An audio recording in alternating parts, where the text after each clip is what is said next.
Prep Sports Extra back after a semi-bye week, and it's a good time to be back. Randy Rosetta joining us from HubCityPreps.com as always, and final week of the regular season in high school football, and a chance to bring home some hardware in year number one for DJ Man tonight against Tascosa. Seems like that last week there's always somebody playing for something, and that's certainly the case for Coronado and Tascosa. They meet, Tascosa's in the driver's seat. They're 5-0 in district. Coronado and Amarillo are both Amarillo High's 5-1.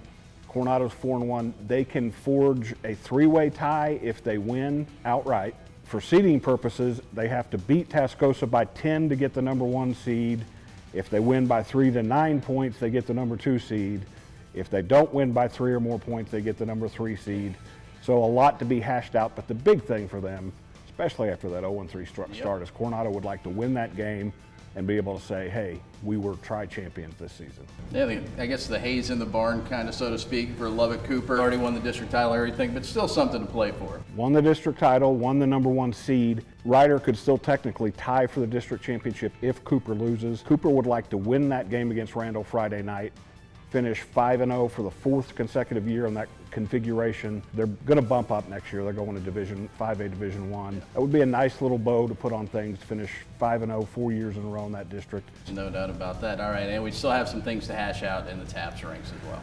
Lubbock Christian and Trinity Christian are tied for the district lead in Division 3, District 1 right now. They don't play each other. They don't play Covenant Christian, which is the other team that can kind of gum the works up.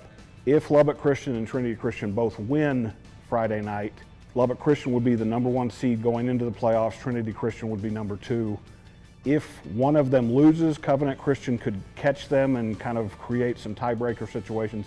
Strangely enough, if Lubbock Christian and Trinity Christian both lose, Lubbock and Covenant wins, it's a 3-way tie, and Lubbock Christian drops all the way back to 3rd place. And it has to do with the fact that Lubbock Christian took a knee at the end of the Trinity Christian game instead of adding on another touchdown. Tiebreakers are weird in football, but for them it's easy.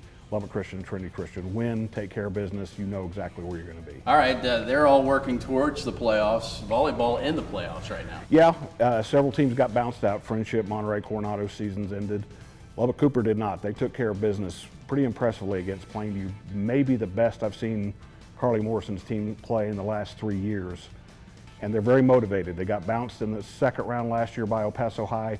Thought they were going to play them in the area round this year. Actually, Isleta upset El Paso High. Lady Pirates will face Isleta in the area round, trying to get over that hump. And most likely waiting on the other side, if they can do that, is Amarillo High, which would be a nice motivator for Cooper again, because if they can get past that, the Region 1 tournament is at Coronado High School this year. So we talk about playoffs and all that. Oh yeah, by the way, high school basketball starting up as well. You'll find, I'm sure, in the weeks to come. You got to get through all the football and all the volleyball first, but you'll find all this stuff, as always, at HubCityPreps.com. Randy, we appreciate it. Thanks for having me.